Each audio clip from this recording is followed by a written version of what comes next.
Based on the true story of the Ford We're off to Motor a good Company. start today, aren't we? Ford Motor Company was trying to create a car back in 1966 that could beat out Ferrari in Le Mans. And this movie is kind of seen through the eyes and the windshield of really two characters. The creator of a car, an auto designer, American auto designer by the name of Phil Shelby, who is well known. Who's been in Shelby a few years ago.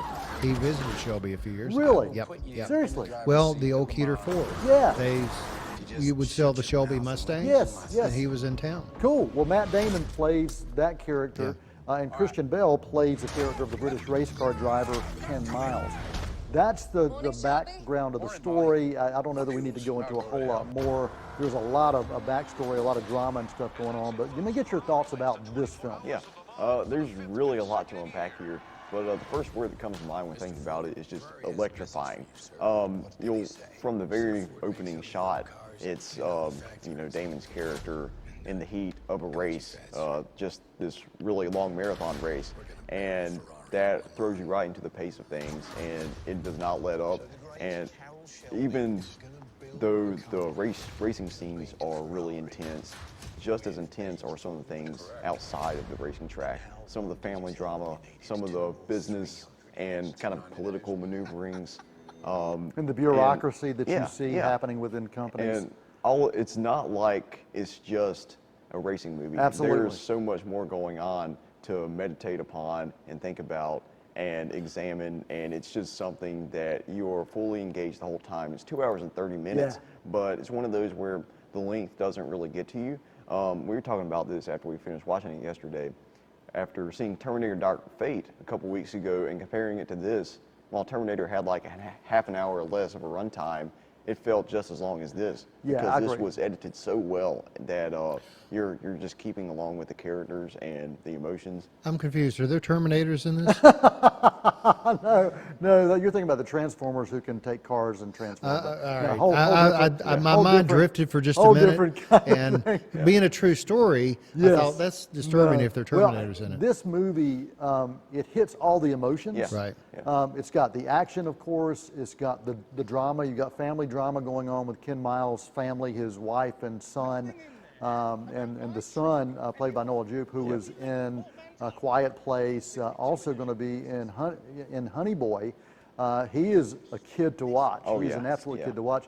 But you find yourself laughing, and you're supposed to. Well, that was my question. Is this a comedy or an action picture, or a little bit of everything? A true life drama that, I mean, the comedy feels organic.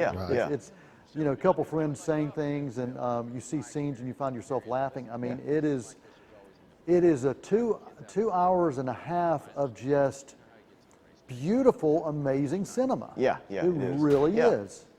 Yeah, it's the comedy. There's a lot of dry humor, a lot of quips, but there's also some like slapstick and physical comedy, and all of it just melds. But it's organic. It's real. It is. It's not like it doesn't feel fake. forced, and not many dramas can find that balance, but this one does. Yeah, there's one particular scene where Damon's character steals some stopwatches from Ferrari. And so you got the Ferrari crew looking for their stopwatches. They can't find them, and then one of his crewmates says, "Hey, it's a nice stopwatch." He said, "Hey, it's Italian. You want one?" So it's and it's just that subtle, wonderful comedy, and the character chemistry between Damon and Christian Bale was amazing. And you would have believed that these were like the best of friends, or that kind of that sibling rivalry where brothers. They love each other one minute, and then they get on each other's nerves the next minute. Cinematography, the sound design, the score, from the technical end of this, it was as close to perfect as I've seen on a film of this type. James Mangold is the director of this. He did Walk the Line, he did 3:10 to Yuma, he did Logan. So he knows how to put together solid films. But I loved this movie on so many levels. Oh yeah, so the DP, Phaedon Papamichael, is that? Phaedon Papamichael. Okay, yes. All right. You interviewed him a few weeks ago. So what do you think of that, Tim? Phaedon Papamichael. You like that? Yeah, there you go, man. So I have to give major props to him, the way he filmed the racing scenes. So many different angles and perspectives on the cars. You had first-person POV shots. You had angles from both sides. you had angles from overhead, and angles from like the audience. It just gave you a really interesting perspective into everything, to all viewpoints of like the intensity Absolutely. of a race, and even some of the subtler dialogue scenes, the way the shots were framed. You had the focus on the main characters delivering the dialogue, but in the background you would see characters that are kind of looking at the things that are unfolding Right. between the main Absolutely. conversation and just seeing the subtle expressions from them. That made sense. Yeah. Much like Alfonso Cuarón did Yeah. with the movie Roma, where yeah. you're using the full screen to tell your story. Yeah, It's yeah. not just what you're seeing here, but it's also that background. Exactly, yeah. Very, very impressed with Yeah. that. We got just really, I think, a minute. Yeah. Any final thoughts you want to make sure you share on this movie? Oh yeah, you mentioned the sound design and the score. The score was from Marco Beltrami. It's a really interesting, like, drum beat, cymbal rhythm that kind of goes along in time with the action, and I was Absolutely. really impressed with that. And Yeah. sound design is just the vroom vroom of the Yeah. racing. So yeah. The larger the screen, the better. Yeah. The better the sound system, the better.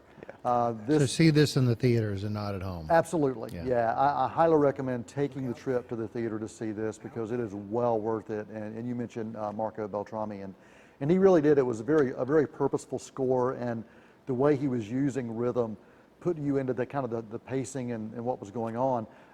In many ways, structurally, this felt almost like a Rocky film, because you did, in the Rocky films, you have that fight training montage Right. that goes off right before the big battle. Right. You had that same kind of thing happening here, and I turned to Thomas, I'm like, hey, there's the Rocky montage. But it really worked, and the last probably 45 minutes was that race at Le Mans. But man, it worked. Yeah. It worked so well, and the acting was spectacular. I think as we get into award season, we're going to be talking about this movie, and an A+ for me. Yeah. I was Wow, kind of bordering really? the A and A+, but the more I've thought about it, I can't. It's hard for me to find anything wrong with it. Right. Yeah, I'm still going to give it a solid A. I think maybe with another rewatch, I might take it up to an A+. There's just so much that I might have missed, but yeah, for right now an A, but room to grow for sure. Awesome, good deal. All right, we're going to take.